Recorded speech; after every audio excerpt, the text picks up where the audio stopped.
어제 아침에 제가 무슨 얘기 했는지 좀 기억하고 계십니까? 뭐 기억하십니까? 에? 뭐 기억하세요? 기억할 만한 얘기 했는데 다 잊어버렸어요? 에? 아무도 말 안 하네. 진짜? 에? 예. 예. 구더기 같은 인생. 아니, 구더기 얘기를 했는데. 내가 멋지게 잘 산다고 멋내고 뽐내고 교만하고 자랑하고 사는 인생도 다 무슨 인생이다? 구더기가 똥냄새 나는 시궁창에서 조금 더 위로 기어 오르려고 싸우고 있는 거와 똑같은 거다. 밖에 나와도 구더기고 안에 들어가도 구더기고 똥냄새 풍기고 세균을 갖다 집어넣는 정말 더러운 구더기 같은 우리 인생. 오나가나 죄를 퍼뜨리고 죄를 전염시키고 죄악을 마시면서도 그게 기쁘다고 행복하다고 마시고 살아가는 우리 인생의 삶이 구더기 같은 삶이라. 그 똥냄새 나는 시궁창에서 벗어나는 길은 파리가 돼서 변화되어 날아나오는 것밖에 없는데 그렇게 거듭나야 된다는 것. 예수님의 생명이 들어와서 거듭날 때 구더기에서 파리로 변화될 수 있는 우리의 인생의 운명을 바꾸어 주시려고 예수님이 오셨다 이 말이에요. 아십니까? 우리가 그 예수님을 좀 그렇게 좀 생각을 하면 좋을 것 같습니다. 자, 그리고 제가 또 중요한 얘기 했는 거 혹시 기억하시나요? 우리 인생은 시작부터 끝까지 큰 그림을 그려볼 필요가 있다. 좀 그려보고 계십니까? 제가 어제 여러분들에게 상당히 좀 깊이 생각할 수 있는 주제들을 얘기했다고 생각이 들어요. 자, 인간은 태어나서 여러분 아이가 태어나면 기뻐합니까? 네, 아이가 태어나면 정말 축하할 일이지요. 그런데 그 아이가 자라면서 이쁜 짓을 하는 것도 참 귀엽고 사랑스럽고 아이가 배우고 훌륭하게 자라서 훌륭하게 살아간다고 합시다. 세상에서 가장 존경받고 귀여움받고 인정받고 정말 이 세상에서 대단한 사람으로 열심히 살아간다고 합시다. 그 삶 자체가 어디를 가고 있다고요? 죽음으로 가고 있는 삶이라는 거. 이 부인할 수가 없습니다. 그래서 인간은 태어나서부터 잘 사는 게 잘 죽어가고 있는 것입니다. 우리 자신의 운명, 내 자신을 좀 알 필요가 있습니다. 이 사실을 안다면 교만하거나 자랑하거나 거만하거나 나보다 못한 사람을 무시하거나 멸시하거나 이런 정신이 있을 수가 없어요. 그래서 하나님은 우리를 보실 때 외모로 보지 않고 뭘로 보신다? 중심을 보신다. 우리 중심에 뭐가 있는가? 예수가 내 안에 있는가? 내가 너에게 보내준 예수를 네가 진짜 영접하고 그 예수 안에 네가 있느냐 없느냐? 예수 안에 있으면 생명이 있고 내 안에 예수가 없으면 생명이 없다. 요한일서 5장 12절에. 우리가 이 땅에 태어나서 가장 우리가 중요하게 생각하고 반드시 이루어야 할 하나의 인생의 목적이 있다면 내 안에 예수님을 영접하는 것. 네. 이것은 내가 저처럼 이렇게 안 보이든지 팔이 하나 잘려갔든지 여기 온 어떤 환자분처럼 눈이 하나 빠져나갔든지 이빨이 다 빠져나가서 말도 제대로 못하든지 제대로 걷지도 못하든지 온 가슴에 암덩어리가 돌덩어리처럼 앉아서 고통을 느끼고 있든지 이것이 다 하나님 주신 저주가 아니고 죄악 속에서 우리를 이런 병을 만들어준 장본인은 누굽니까? 사탄이 죄가 만들어낸 열매 아닙니까? 이게 다 죄의 씨가 들어가면 만들어내는 열매가 전부 그 결국은 죽음이단 말이에요. 죽음으로 가는 과정이 좀 행복하다고 느낄 수도 있고 이렇게 고통으로 느끼면서 갈 수도 있다 이 말이죠. 결과에 가서는 다 죽음으로 우리는 땅속에 들어가 썩어질 사람들입니다. 그러니까 이 썩어질 육신이 좀 잘생겼던 못생겼던 화스럽던 이게 천하게 살아가던 이것이 중요한 게 아니고 우리의 육신은 벗어버리고 우리가 영원한 하나님의 나라로 들어갈 하나님의 자식들이기 때문에 우리 안에 뭐가 있어야 된다? 예수가 있어야 된다. 예수. 그리스도가 내 안에 계시지 아니하면 하나님의 자녀가 될 수 없습니다. 예수님을 통해서 우리를 하나님의 아들 만들어 주시니까요. 우리가 만군의 여호와 하나님 창조주 전능하신 그 하나님은 우리가 상상을 할 수 없는 존재입니다.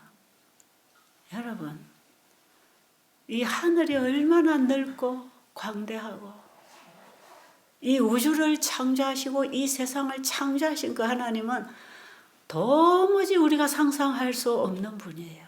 우리가 하나님을 함부로 얘기할 수 없어서 하나님의 이름을 망령되이 하지 마라 그랬어요. 함부로 하나님의 이름을 부르거나 사용하는 게 아니에요.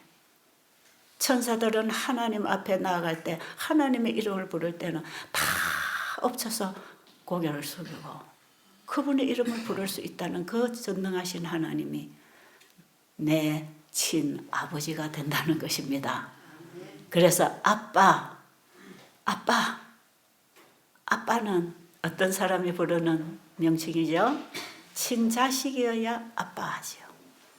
친구 아버지 보고 아버지, 아버님 이렇게 우리 한국 사람들 말할 수 있지만 자기를 낳아준 아버지는 아빠, 가장 가까운 관계, 생명적인 관계, 아빠가 되는 거예요. 아빠, 아버지가 되는데 누구를 통해서 되는지 아세요? 예수님의 씨가 우리 안에 들어와서 예수와 하나로 형제가 될 때 아버지의 씨를 가진 아들을 통해서 우리가 그 아버지의 씨를 받았을 때 그리스도와 함께한 아버지의 아들이 되는 것입니다. 그래서 우리는 예수님을 통해서 이 우주 만물을 창조하신 하나님의 친자식이 되는 것입니다. 그게 여러분 지금 내 상태, 내 모습 이거 가지고 좌절하거나 주눅들거나 자존심 상하거나 하지 마시고요. 예수님을 내 안에 영접하면 누구 자식이다? 하나님 자식이다. 지금 제가 하는 이 얘기를 여러분이 이해하려면 이제 성경을 꼼꼼히 공부를 하면 이게 다 깨달아집니다. 기가 차는 복음이죠. 그래서 우리를 하나님의 친자식 만들어 주시려고 하나님이 친히 자기 자식을 우리에게 보내주셔서 그 씨를 받고 씨를 받고 씨를 받아서 하나님의 자식으로 우리를 거두어 가실 것입니다. 그러니까 이 땅에 죄인의 후손으로 태어난 우리 아담의 죄씨를 받고 태어나서 죄를 생각하고 죄를 먹고 마시고 죄로 살다가 죄의 사망을 당할 우리 인생 이것이 나의 전부가 아니고 하나님이 우리에게 은혜를 베푸셔서 예수님을 보내주셔서 우리를 다시 죄로부터 구원해서 하나님의 친자식 만들어주겠다. 이게 성경 전체에 기록된 복음 아닙니까? 여러분 이 복음을 알고 나면 이 세상에 가치 있는 게 안 보입니다. 예수님이 이 땅에 계실 때에 예수님하고 가장 가까이서 예수님의 숨소리까지 들으면서 예수님처럼 변화되어 가던 한 제자가 있었습니다. 그렇죠? 누구죠? 누굽니까? 예, 요한입니다. 요한이 변화된 거 보면 나도 희망 있구나 하는 희망을 가져보지요. 요한이 처음부터 그렇게 품성이 좋고 예수님을 사랑하는 사람은 아니었습니다. 그가 예수님 가까이에 생활하면서 예수님을 깊이 알아가면서 자신도 모르게 변화되어 버린 제자예요. 근데 요한은 예수님과 함께 있을 때에도 3년 반 동안 가장 예수님 가까이 그분을 정말 사랑하고 있었어요. 그런데 예수님이 십자가에 달리기 위해서 마지막 날 밤 겟세마네 동산에서 이 죄의 잔을 받기 위하여 투쟁하시고 결심하시고 그날 새벽에 예수님이 잡히셨어요. 예수님이 잡혀갈 때 다른 제자들 다 도망갔습니다. 자기들도 잡힐까 봐. 예수님이 잡히면 십자가형으로 간다는 걸 알았거든요. 이거 다 달아나 버렸어요. 이제 누구만 남았는지 아세요? 요한하고 누구하고? 베드로하고 남았어요. 근데 베드로는 멀찌감치 서서 기회를 노리다가 유익하면 예수님한테 붙고 불리하면 떨어질 생각하고 멀찌감치 따라간 제자. 그나마 도망가지 않고. 그리고 요한은 어떻게 했는지 아세요? 요한은 예수님하고 바짝 붙어 있었다 그랬어요. 예수님의 죽음에 자기 생명 내놓고 그 예수님의 고통에 가슴으로 같이 참여하면서 그 침뱉음을 받으시고 뺨을 맞으시고 십자가까지 옷을 벗기시고 끌려가는 그 못 박히시는 그 광경을 마지막까지 다 지켜봤어요. 요한이. 베드로는 멀찍이 서서 보다가 기회가 자기가 불리해지니까 뭐라고 그랬죠? 3번씩이나 부인한 사람. 그 부인한 창피함 때문에 도망가서 얼마나 울고 좌절하고 있었습니까? 그러나 끝까지 자기의 생명을 예수님의 생명과 함께 취급하고 예수님을 끝까지 따라가서 십자가에 달리시는 예수님을 끝까지 바라본 제자 요한밖에 없었어요. 그래서 예수님이 십자가에서 요한에게 누구를 부탁합니까? 자기 어머니를 부탁하는 거예요. 요한에게 내 어머니를 너에게 부탁한다. 마지막 정말 아들을 비참하게 잃어가는 그 어머니의 그 외로움과 고통을 안 예수님은 요한에게 어머니를 부탁하고 마리아의 마지막까지 요한이 그 어머니를 지켜줬어요. 요한은 예수님 가장 가까이에서 예수님을 가장 사랑하는 사람으로 남은 제자입니다. 그가 바모 섬으로 정배당에 쫓겨갔을 때 그 외로운 곳에서 요한은 혼자 있지 않았습니다. 예수님이 함께 하셨어요. 그래서 그 대역사를 마감하는 요한계시록의 계시를 요한에게 주신 것이에요. 바모섬에서 요한이 그 계시를 받고 이제 기간이 풀려서 다시 예배소로 이렇게 돌아왔을 때는 이미 자기의 동력자들은 다 죽었습니다. 요한 혼자 남았어요. 요한은 요한계시록을 통해서 하늘로 승천하신 그 예수님이 지금 하늘에서 이 땅에 남아있는 교회를 위해서 무슨 일을 한다고 하시는지 그 계시를 다 세상 종말까지의 계시를 다 받았어요. 요한처럼 축복받은 제자가 없습니다. 이 땅에 태어난 인간 중에 요한처럼 예수님 가까이 살면서 축복받은 사람이 어디 있겠습니까? 여러분, 이건 우리에게도 큰 교훈이 있습니다. 우리가 예수님과 함께 밀착되어서 함께 우리의 인생을 살아간다면 우리는 영원히 그분과 함께 살 것입니다. 저는 분명하게 이 복음을 이해하고 싶어요. 이건 나의 복음, 나에게 준 복음입니다. 전 예수님을 사랑합니다. 저 예수님을 사랑하는데 어떻게 보면 저 멀찍이서 쳐다봤는지 몰라요. 근데 시간이 가고 세월이 가면 갈수록 저는 예수님께 가까이 밀착되어 떨어지고 싶지 않은 심정. 어제 제가 말씀드렸지요. 아이가 태어나서 엄마를 알아가면서 이분이 내 엄마구나. 그 엄마의 사랑을 가슴에서 느끼고 이제 알아가고 그 엄마의 젖꼭지를 물고 달콤한 젖을 먹으면서 엄마의 사랑을 알아가면 알아갈수록 아이는 엄마를 떨어지지 않으려고 하는, 그 엄마 품에 있는 아이를 다른 엄마가 오라 하면 가요 안 가요? 뺏어가면 어떻게 합니까? 막 울어요. 우리가 예수님을 사랑하게 되면, 우리가 예수님을 내 안에 영접하고 그분의 사랑을 알고 알아가면 그분하고 절대로 떨어지고 싶지 않습니다. 어떤 환난과 폭풍이 와도 예수님을 꼭 잡고 일어나게 돼 있어요. 제 인생길에도 참으로 많은 폭풍이 지나갔지만 예수님에게서 떨어질 만큼 폭풍이 세지는 않았습니다. 그분의 사랑이 나를 붙잡아 줄 때, 그 사랑과 사랑이 만나서 하나가 될 때 그게 얼마나 강한 능력과 힘이 되는지 몰라요.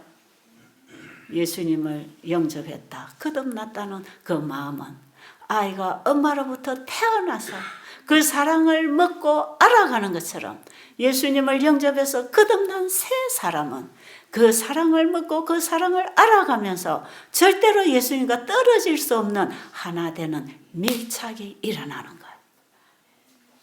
그게 되는 것입니다, 여러분. 저는 이런 것을 성경을 읽어서 배우기 전에 제가 예수님을 만나면서 배웠습니다.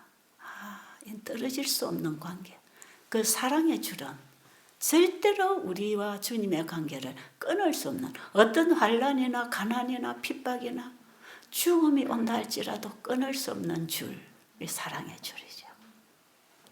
그런 게 있어요. 아마 요한은 그 사랑의 줄로 예수님하고 똘똘똘똘 뭉쳐서 예수님과 떨어지지 않았기 때문에 그런 밤모섬에 가서 사는 동안에도 예수님과 같이 살았습니다. 그리고 하늘에 가서 일하시는 그 예수님이 무슨 일을 하고 계시고 무슨 말씀을 하시는지 거기 가서도 예수님과 하나로 교제하고 사신 분 아니겠어요? 그러니까 요한처럼 예수님을 가장 잘 이야기할 수 있는 사람이 어디 있었겠어요? 그게 요한계시록일 뿐 아니라 요한 1, 2, 3서 요한복음. 요한복음은요, 요한이 밤모섬의 정배당에서 계시받고 기간이 풀려서 다시 나와서 요한복음을 기록했어요. 그러니까 요한계시록보다 요한복음이 나중에 기록이 되죠. 그런데 그 요한이 그 예수님을 하나님으로 소개하고 있습니다. 그렇죠? 그 하나님이신 예수님을 우리가 영접할 때 우리가 하나님의 자식이 된다, 그 얘기하는 거 아닙니까? 제가 여기 와서 환자분들이 어떻게 하면 예수님을 잘 알 수 있습니까? 예수님 만나려면 성경에 어디를 읽어야 합니까? 그런 질문할 때 제가 항상 제일 먼저 읽으라는 책이 있죠. 창세기 1, 2, 3장을 먼저 읽어라. 그 기본적으로 그거 알아야 됩니다. 이 세상을 창조하신 분이 하나님이에요. 그 창조주가 죄지은 우리 인간을 구원하기 위해서 이 땅에 오신 예수 그리스도다. 그게 요한복음입니다. 창세기 1장에 하나님이 창조하셨어요. 그리고 우리가 믿어야 할 주인이 창조주라는 걸 가르쳐주는 게 창세기 2장입니다. 2장 1절로 3절 안식일이죠. 창세기 2장에 아담에게 하와를 만들어주시고 네 살 중에 살이요 뼈 중에 뼈리라는 건 네 목숨하고 같다. 그게 뭐가 있는지 아세요? 그렇게 사랑하라고 한 것은요, 하나님을 사랑하고 내 이웃을 내 몸처럼 사랑하라는 계명을 주신 것입니다. 네 살 중에 살이요 뼈 중에 뼈라. 그 뭐예요? 내 이웃, 네 아내, 네 자식, 네 이웃을 네 몸처럼 사랑해라. 그것이 아담이 하나님과의 사랑관계가 연결되었을 때 가능했습니까? 가능했잖아요. 그러니까 하와가 선악과를 먹고 봤을 때 하와가 죽어가는 그 죽음의 자리에 함께 가기를 선택하고 선악과를 먹은 거 아닙니까? 자기 생명처럼 사랑했어요. 결국은 그것이 하나님의 법을 범하는 죄가 되어서 이 지구에 이런 죄의 역사가 이루어지고 있는 것입니다만, 아담이 원래 자기 아내를 그렇게 사랑했고 우리는 인간을 그렇게 사랑할 수 있는 존재로 하나님이 창조하신 것입니다. 그래서 서로 부부는 사랑의 관계. 그게 뭐냐? 서로 돕는 관계. 돕는 배필. 서로 도와준다. 사랑한다. 그 말이에요. 그런데 죄가 들어왔지요. 3장에 가서 죄가 들어왔지요. 이게 다 깨졌습니다. 자기 아내를 자기 몸처럼 사랑하던 아담이 하나님이 찾아오시니까 뭐라 그랬죠? 하나님이 만든 저 여자가 나한테 먹으라 해서 먹었습니다. 그거는 뭡니까? 나는 저 여자가 먹으라 해서 먹었으니까 나는 괜찮아요. 저 여자를 벌 주세요. 그런 거 아니겠어요? 이 죄가 들어와서 이렇게 변질을 시켜놓은 거예요. 이 정신이 오늘날 우리 모든 인간들 속에 우리를 지배하고 있는 죄악입니다. 언제든지 내 죄는 합리화시키고 상대방에게 뒤집어 씌우는 정신이 바로 죄의 근성이지요. 그런데 우리가 예수님을 영접하고 내 안에 성령이 나를 가르치면 같은 죄를 지어놓고 내가 회개합니다. 그렇죠? 상대방이 그랬으니까 저 사람 벌 주세요가 아니고 내가 잘못했습니다. 저를 용서해 주세요. 그렇게 합니까? 안 합니까? 이게 그리스도인과 비그리스도인의 차이입니다. 자, 어쨌든 죄가 들어왔어요.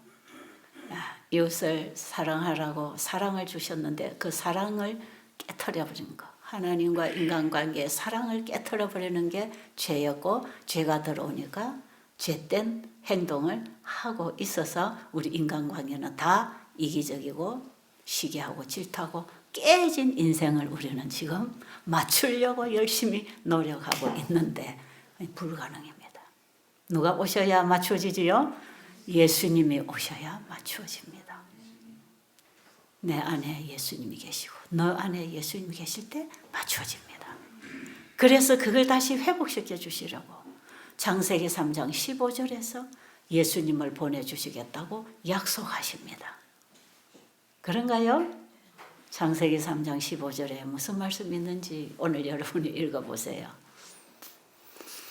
내가 사단에게 하나님께서 내가 너로 이 여자와 원수가 되게 하고 여자의 후손이 가서 내 머리를 깨버릴 거다. 죄를 끝내준다고 하는 복음을 선포합니다. 이게 최초의 원복음이라고 합니다. 그 복음이신 예수님이 이 땅에 오셨다고 전파되는 복음이 사복음서에서 다 얘기하고 있지만 마태복음이나 마가복음 이런 데 다 예수님의 족보에 대해서 이렇게 육신으로 온 족보를 얘기하고 그분의 사역에 대해서 얘기하지만 요한은 요한복음 1장 1절부터 예수님은 원래 하나님이시다. 하나님과 한 분이시다. 그분의 신성과 인성에 대해서 얘기하고 있어요. 태초에 말씀이 계시니라. 이 말씀이 하나님과 함께 계셨으니 이 말씀은 곧 하나님이시라. 태초에 그가 만물을 창조하셨다. 그가 없이는 만들어진 것이 아무것도 없다. 창세기 1장하고 연결돼서 예수님을 보아야 합니다. 아시겠죠? 그 예수님이 말씀이신 예수님이 하나님의 말씀은 하나님의 생각과 하나님의 모든 것을 드러내는 하나님을 영화롭게 하는 하나님의 말씀으로 예수님이 계셨고 그 말씀이 육신을 입고 이 땅에 오신 분이 우리가 지금 믿어야 할 예수다 말이야. 예수. 요한복음을 알아야 해요. 요한이 요한복음을 쓸 때에 얼마나 그 예수님을 전하고 싶었겠습니까? 예수님의 신성을 봤단 말이에요. 그는 십자가에 죽으신 것도 봤고 부활하신 그분도 봤고 성천하시는 예수님도 봤고 하늘에 올라가서 무슨 일을 하고 계시는지 요한은 그걸 다 봤단 말이에요. 실제로 봤어요.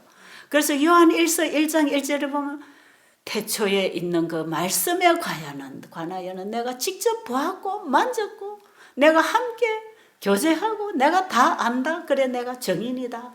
그리고 예수님을 또 소개하고 있잖아요. 그 예수님을 우리가 믿을 때 우리가 하나님의 자녀가 된다고 가르쳐 주는 게 또 요한복음입니다. 그래서 요한은 우리의 구원에 관해서 참 깊이 진지하게 가르쳐 주고 있다고 생각해요. 자, 요한복음 1장 12절에 보면 말씀이 육신이 되어 이 땅에 오신 그 예수를 믿는다는 게 뭔가를 가르쳐 줍니다. 예수를 믿는 자, 곧 영접하는 자. 여러분, 믿음이라는 정의를 어디에 두고 있습니까? 믿음이 뭡니까? 엘렌 G 화이트 여사는 믿음을 이렇게 얘기합니다. 상대방이 나에게 선물을 주면 내 손이 가서 받아오는 것, 그걸 믿음이란다. 그래서 믿음은 상대방이 나에게 선물을 줄 때 받기 위하여 걸어가는 발이요, 받아오는 손이다. 손의 역할이 믿음이에요. 이게 주체가 아닙니다. 하나의 기능입니다. 하나님이 우리에게 선물을 주셨습니다. 누구를? 예수님을. 구원의 선물을 우리 인간에게 주셨어요. 죄로부터 구원해내시는, 그래서 하나님의 자녀로 회복시켜 주시는 이 큰 선물을 우리에게 보내주셨는데 그분이 누구다? 예수님이라는 선물을 우리에게 주셨다. 그런데 예수님을 받아와야 돼. 예수님을 받아오는 손이 믿음이다. 예수를 믿으면 영생 얻는다는 그 믿음이 예수님을 내 안에 받아들여 영접하는 것을 의미한다, 이 말이에요. 그러니까 요한복음 3장 16절에서 하나님이 세상을 이처럼 사랑하사 독생자를 주셨으니 누구든지 저를 믿으면 멸망치 않고 영생을 얻는다는 그 믿음이 그냥 우리는 막연하게 믿습니다. 믿는 척하고 교회를 오래 다녀서 착하게 살면 구원을 받는 줄 알지만 성경에는 그렇게 가르치지 않고 있어요. 예수님을 믿는다는 것은 반드시 하나님이 주신 선물을 받아서 내가 가지고 와서 내 집에, 내 마음집에 영접해 드리는 것이라. 그래서 요한복음 1장 12절에서 11절부터 보면 그 창조주신 빛이 이 땅에 왔다. 그러나 자기 땅에 오매 자기 백성이 영접지 아니하였으나 영접하는 자, 곧 그 이름을 믿는 자들에게는 하나님의 자녀가 되는 권세를 주셨으니. 하나님 자녀 된다 그랬죠? 하나님의 자녀면 권세가 있습니까? 대통령의 아들이면 좀 권세를 누릴 수 있습니까? 하나님의 자녀가 되는 권세를 주셨으니 이는 혈통으로나 육정으로 난 것이 아니고 위로부터 하나님께로부터 났기 때문이다. 우리가 위로부터 하나님께로부터 나려면 예수님을 영접하면 돼. 우리에게 예수님을 영접하게 해서 하나님의 자녀의 권세를 주시려고 하나님이 자기 아들을 우리에게 보내주셨는데 그분이 예수 그리스도입니다. 이해하십니까? 예수님이라는 분의 그 이름도 참 귀한 것이에요. 자기 백성을 죄로부터 구원할 자라는 뜻입니다. 자, 그러면 예수님을 내 안에 영접해야 하나님의 자녀가 된다를 요한복음 1장 12절에서 얘기하는 요한이 3장에 가면 니고데모하고 예수님하고의 만남에 대해서 기록을 하면서 예수님이 니고데모에게 한 얘기를 거기 기록해 놨어요. 자, 어제 제가 니고데모 얘기 좀 했죠. 사케오하고 니고데모하고 누가 구원을 받았습니까? 사람들이 볼 때 세리 중에 세리요, 남의 재산을 착취해서 부자가 되어서 나쁜 짓만 한 사케오는 내가 너희 집에 거하겠다. 너희 집에 구원이 이르렀다고 구원을 선언하셨고, 바리새인 중에 보세요. 아브라함의 후손이요, 유대인 중에 유대인이요, 바리새인 중에 바리새인은 뭔지 아세요? 하나님의 율법을 철저하게 분해시켜서 다 지키고 다 지켜서 자칭 의인이 되는 바리새인의 그 행위는 참으로 옳은 행위를 하고 있는 것이에요. 바리새인 중에 바리새인이요. 이 니고데모는 흠잡을 게 아무것도 없는 지도자였습니다. 유대교 지도자. 하나님의 백성을 가르치는 지도자였어요. 그러나 삭개오는 전혀 이방인 죄인 중에 괴수로 취급되는 죄인입니다. 그런데 삭개오는 이미 침례 요한의 기별을 듣고 다 회개했습니다. 그리고 예수님을 만나고 싶어 찾아와서 뽕나무 위로 올라가서 예수님 쳐다볼 때 이미 삭개오의 마음에 있던 세상 재물과 세상의 죄들은 다 회개하고 이제 예수님을 영접하기 위해서 예수님 찾아왔을 때 그 속에 예수님이 거하신다 이 말이에요. 너희 집에 구원이 이르라. 내가 오늘 너희 집에 가겠다는 것은 네 안에 내가 가겠다 이 말이에요. 그게 구원이 있었단 말이에요. 그런데 니고데모가 3장에 가서 예수님 찾아왔을 때 니고데모는 예수님 뭐라고 말씀하셨지요? 내가 진실로 진실로 네게 이르노니 사람이 거듭나지 아니하면 하나님 나라를 볼 수 없느니라. 니고데모는 거듭나지 않았어요. 예수님을 영접할 마음에 자아로 가득 차 있었습니다. 세상 것들이 자기 의가 가득 찼습니다. 여러분, 우리의 의가 바리새인의 의보다 낫지 아니하면 하는 그 의는요, 인간의 행위의 의가 아니고 예수님의 의를 우리가 받아야 바리새인의 의보다 나은 의라는 뜻입니다. 그 말씀은 우리가 바리새인보다 더 철저하게 율법을 지켜야 더 나은 의가 된다는 뜻이 아니고, 인간이 열심히 철저히 지키는 그 행위의 의보다 예수 그리스도를 믿음으로 말미암아 내 안에 예수님의 의를 가졌을 때 그것이 바리새인의 의보다 더 나은 의라는 것입니다. 이해하십니까? 교회를 오래 다니고 공부를 하신 분들은 이 차이를 분별하시기 바랍니다. 그래서 요한은 거듭나야 구원받는다는 얘기를 지금 계속하고 있지요. 어떻게 할 때 거듭난다 그랬죠? 예수를 믿어야 거듭난다는 얘기를 하면서 요한복음 3장 16절까지 가는 것입니다. 그게 3장 16절이에요. 3장 16절에서 예수를 믿으면 멸망치 않고 영생을 얻는다는 그 믿음은 바로 예수님을 내 안에 영접해서 거듭나는 믿음을 말하는 것입니다. 그렇죠? 다 지금 요한복음 1장에서 2장으로 3장에서 지금 계속 얘기하고 있거든요. 우리의 구원이 뭔지를 얘기하고 있어요. 그리고 요한계시록도 요한이 썼다 그랬죠. 요한계시록 3장 20절에는 마지막 시대의 교회가 열심히 교회 다니고 선행하고 뭔가를 알고 있지만 예수님이 어디 계신다 그랬죠? 문 밖에 서서 두드리고 계신다. 예수님을 마음 안에 영접해라. 문을 열고 예수님을 영접해라. 그러니까 요한이 지금 전하고자 하는 이 구원의 복음은 예수 안에 구원이 있기 때문에 예수를 우리 안에 영접하지 아니하면 영생이 없다는 얘기입니다. 여러분, 지금 여러분은 어떤 신앙하고 있습니까? 열심히 교회 나가서 새벽마다 기도하고 선행하고 좋은 일하고 뭐하고 그래서 좀 구원의 공을 닦고 있습니까?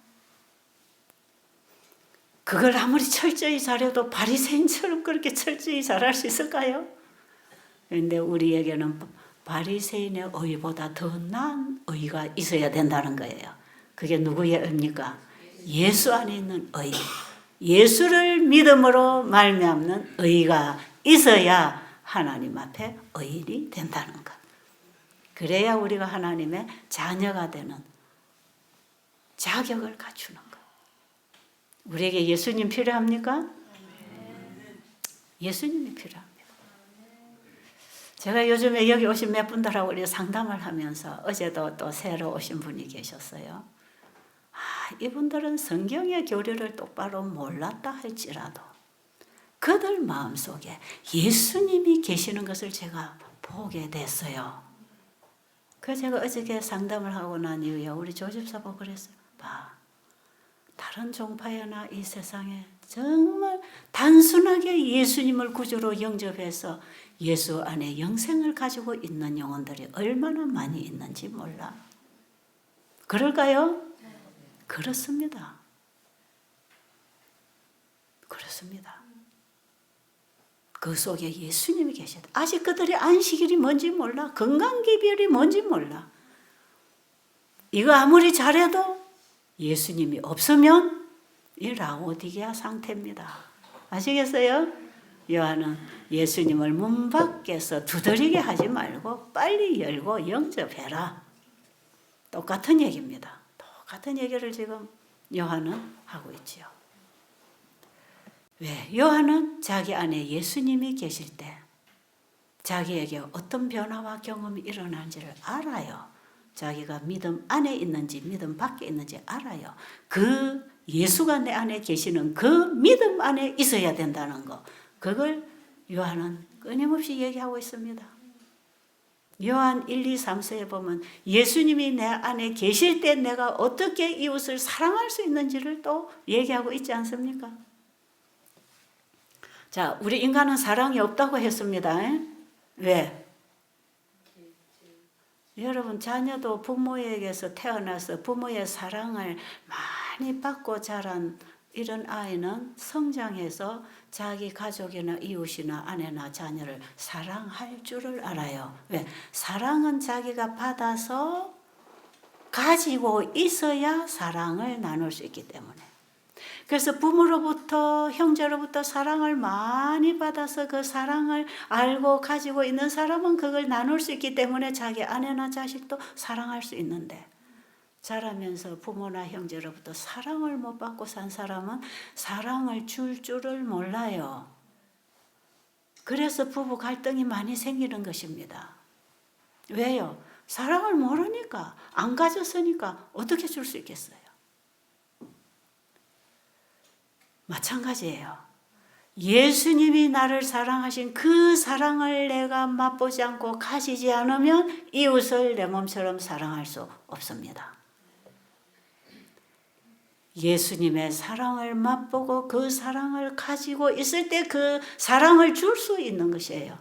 그래서 마음을 다하고 뜻을 다하고 목숨을 다하여 주 너희 하나님을 사랑하고 내 이웃을 그렇게 사랑하라. 이것은 예수님의 사랑을 네가 받아들이면 이렇게 된다. 그 말이에요. 이해하셨어요? 그래서 이 하나님의 율법은 우리 인간이 지킬 수 있는 게 아니고 믿음으로 말미암는 의가 율법의 행위를 낳는 것입니다. 예수님을 믿음으로 내 안에 하나님의 사랑이 와야 이걸 가져야 줄 게 있을 거 아닙니까? 그렇죠? 자, 제가 여러분들에게 이제 복음을 매일 전하고 있습니다. 저는 여기 오나 외국을 가나 어디로 가나 이 복음을 자꾸 나눠주고 있어요.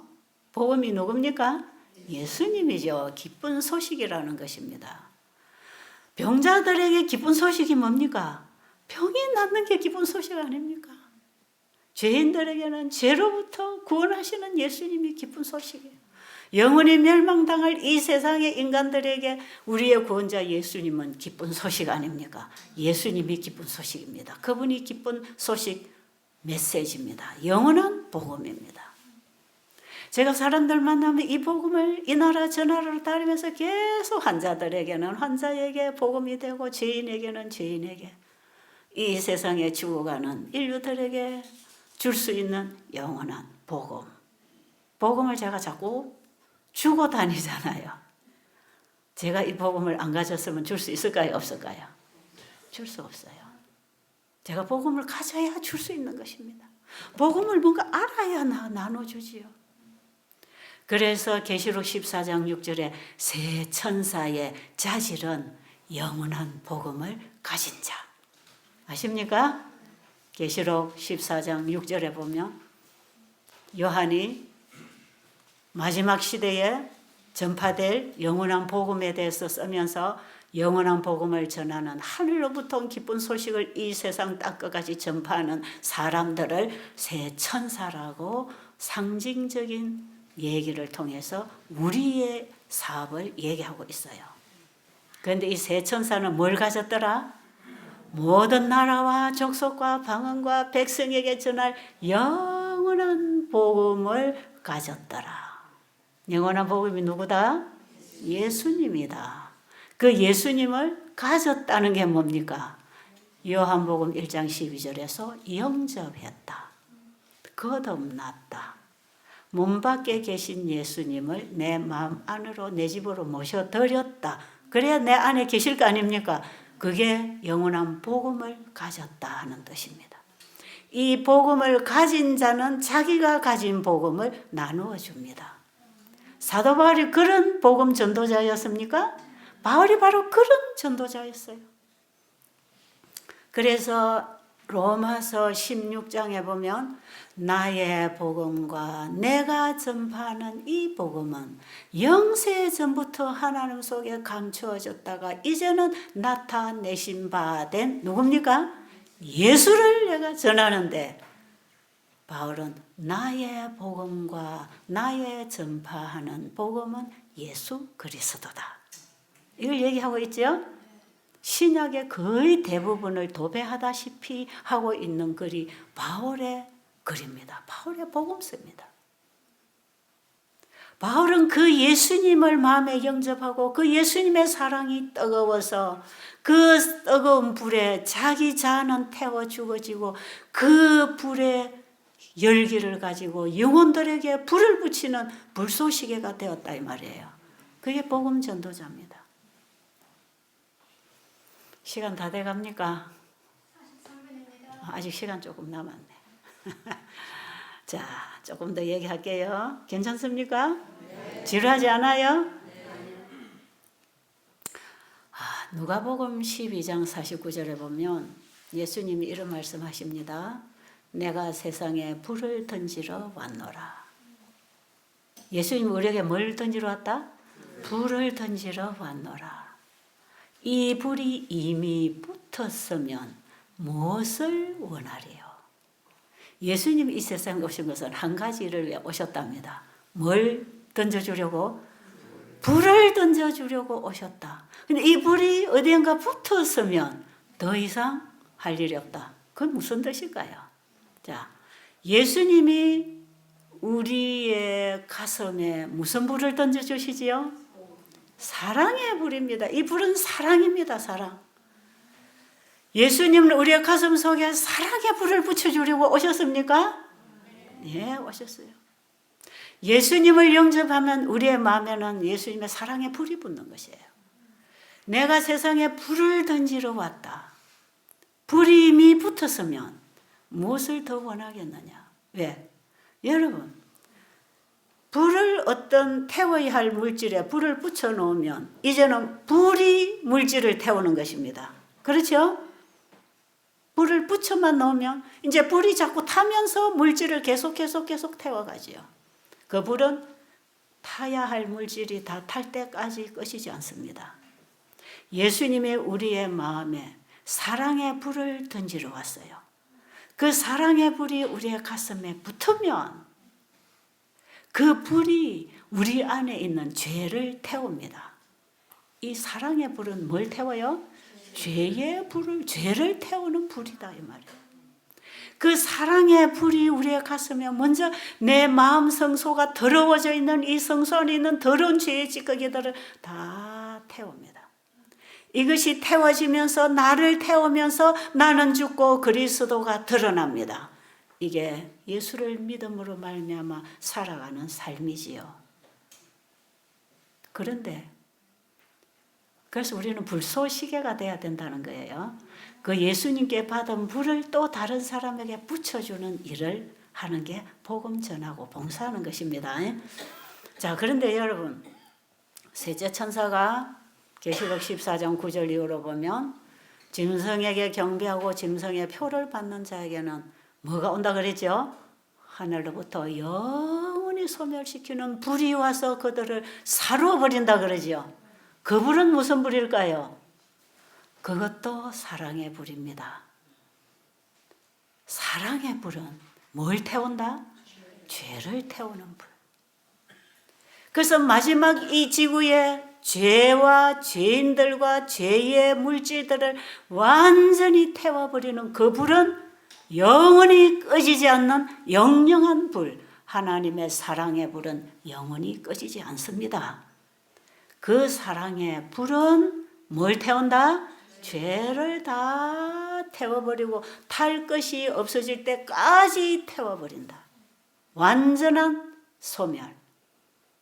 이 세상에 죄를 완전히 소멸시키겠다는 것입니다. 그게 창세기 3장 15절에 하나님이 선언하신 원복음이 마지막 때 예수를 믿지 않고 죄의 종이 되어 살아가는 죄에 속한 모든 물질은 다 태워버리는 영영한 불. 그래서 여러분, 마지막에 죄인들을 완전히 태워버리는 이 마지막 심판도 사랑입니다. 왜요? 죄가 있는 동안 하나님의 나라는 평안하지 않습니다. 죄가 있는 동안에 하나님이 창조하신 인간들은 평안하지 않습니다. 죄를 끝내셔야 합니다. 그 죄를 끝내려고 예수님이 오셨습니다. 아십니까? 예수님이 죄를 끝내기 위해서는 죄를 가지고 온 사탄과 치열한 전쟁을 벌여서 예수님이 승리하셔야 죄를 멸할 수 있기 때문에 예수님은 이 땅에 오셔서 이기고 또 이기고 이겼습니다. 그런가요? 사단과 치열한 전쟁 속에서 예수님이 이기셨잖아요. 십자가에서 완전히 이기시고 다 이루시고 그분은 하늘로 가셔서 이제는 성과 죄 사이에 심판자가 되실 것입니다. 그래서 이 지구에 하늘로부터 전쟁이 일어나고 죄가 들어와서 죄의 후손들이 살고 있는 이 지구에 예수님이 죄를 끝내주시겠다. 그리고 내 백성을 다시 구해내겠다. 그 일을 예수님은 지금 하고 계시는 것입니다. 우리가 원하면 구원받을 수 있습니다. 내가 죄로부터 구원받기를 원하면 그분은 우리를 구해가십니다. 내가 죄로부터 구원받는 거 원하지 않고 죄가 좋아서 먹고 마시고 지금도 신나게 살기를 원한다면 때가 되면 우리는 그 죄 때문에 내가 태워진다는 걸 알아야 합니다. 이것은 하나님의 저주의 불이 아니고 마지막에 죄를 태우는 이 불은 영원한 사랑의 불입니다.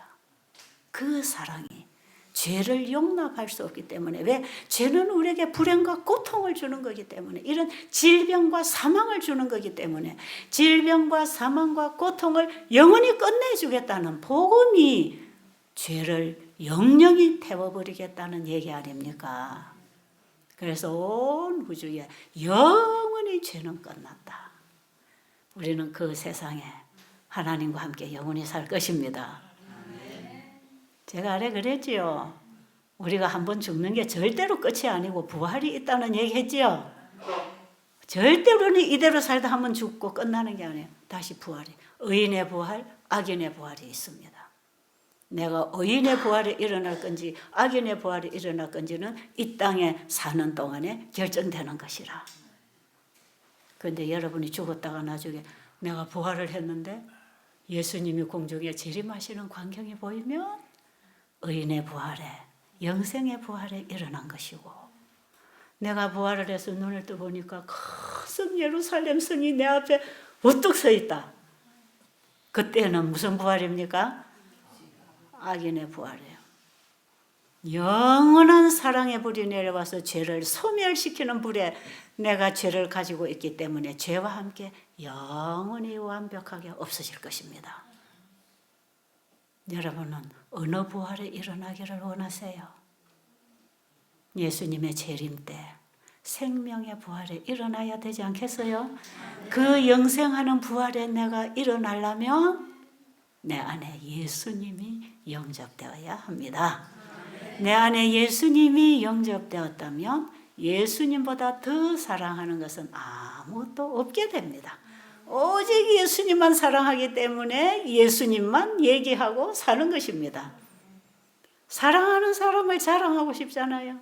그래서 우리의 전 삶과 우리의 말과 행동은 예수님을 전하고 예수님을 알리는 그 일로 살아가는 게 예수님을 사랑하는 사람들의 말이고 삶이 되는 것이에요. 예수님을 사랑하면 그분을 얘기할 것이지요. 그래서 복음을 전한다는 것은 예수님을 사랑하는 사람들이 예수님 얘기를 나누는 게 그게 복음 전하는 것입니다. 자, 여러분은 여러 가지 질병과 고통 때문에 오셨지만 여러분이 이제 내가 죽게 되었다는 사실을 안 이상 더 이상 기대하지 말고 예수님께로 오시면 되겠습니다. 그래서 구원 얻을 수 있는 가장 좋은 조건 속에 있는 사람은 병들어서 너 한 달밖에 못 살아. 이런 사람이 가장 유리한 조건에 놓여 있어요. 그러니까 그것도 은혜고 복입니까? 사탄이 만들어 놓은 모든 고통을 예수님은 축복으로 바꾸어 주시는 분이라 여러분이 가장 복받은 사람들이에요. 그래서 저는 이곳에 찾아오는 영혼들, 제가 나가서 만나는 이 영혼들, 아파서 찾아오는 영혼들, 이들이야말로 구원을 붙잡을 수 있는 가장 가까운 거리에 와 있는 사람들이다. 그래서 여러분이 참 귀한 분들이에요. 가장 예수님 가까이 와 있는 분들입니다. 더 이상 마음 닫지 말고 활짝 열고 끊임없이 전해드리는 이 복음이신 예수님을 꼭 붙잡고 가시게 되기를 간절히 바랍니다.